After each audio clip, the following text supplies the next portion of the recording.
સવારે 5 વાગ્યાનો સમય હતો. એક નાનકડા ગામમાં રહેતી 17 વર્ષની કાવ્યા રોજની જેમ દોડવાની પ્રેક્ટિસ કરી રહી હતી. તેનું એક સપનું હતું, દેશ માટે દોડવું અને એક દિવસ ભારતનો ધ્વજ ઊંચો લહેરાવો. દરરોજ 4 વાગ્યે ઉઠવું, કિલોમીટરો સુધી દોડવું, પછી ઘરે આવીને મમ્મીને કામમાં મદદ કરવી અને ત્યાર પછી સ્કૂલ જવું. આજ તેની રોજની જિંદગી હતી. એક દિવસ તાલુકા કક્ષાની દોડની સ્પર્ધા થઈ. કાવ્યા સૌને પાછળ છોડીને પ્રથમ નંબર લાવી. તેને ગોલ્ડ મેડલ મળ્યો. કોચે કહ્યું, તું મહેનત ચાલુ રાખ, એક દિવસ રાષ્ટ્રીય સ્તરે ચોક્કસ પહોંચીશ. કાવ્યા ખુશીથી મેડલ લઈને ઘરે આવી, પણ ઘરમાં ખુશી નહોતી. કાકીએ કહ્યું, છોકરીઓએ આટલું બધું દોડવું સારું નથી લાગતું. પાડોશીઓ બોલ્યા, આટલી મોટી થઈ ગઈ, હવે ઘરમાં રહેવાનું શીખ. ગામના લોકો રોજ નવી વાતો કરવા લાગ્યા. છોકરી શોર્ટ્સ પહેરીને દોડે છે, આખા ગામનું નામ ખરાબ કરે છે. ધીમે ધીમે આ વાતો કાવ્યાના પપ્પા સુધી પહોંચી. એક સાંજે પપ્પાએ કાવ્યાના બધા મેડલો ટેબલ પર મૂક્યા અને એક જ વાક્ય કહ્યું, આજથી દોડવાનું બંધ.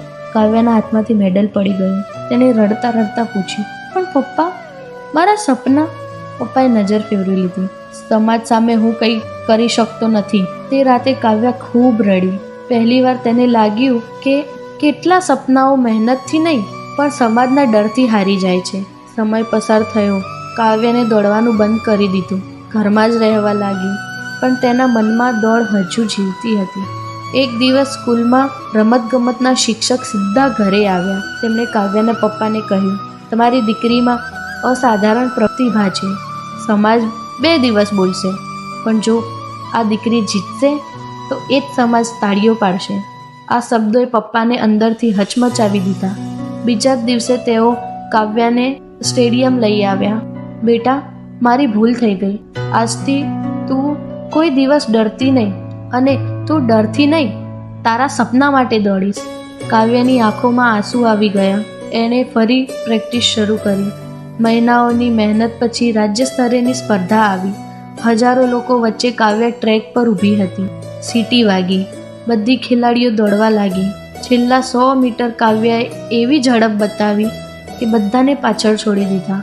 ફિનિશ લાઇન પાર થતાં જ સ્ટેડિયમ તાળીઓથી ગુંજી ઉઠ્યું. તેના ગળામાં ગોલ્ડ મેડલ પહેરાવવામાં આવ્યું.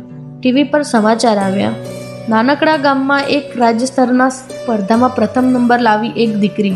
બીજા દિવસે આખું ગામ તેના ઘરે અભિનંદન આપવા આવ્યું. એ જ લોકો જેઓ કાલ સુધી કહેતા હતા છોકરીઓએ આ બધું બંધ કરવું જોઈએ, આજે એ જ લોકો પોતાની દીકરીને કાવ્યા જેવી બનાવવા માંગે છે. કાવ્યાના પપ્પાની આંખોમાં ગર્વના આંસુ હતા.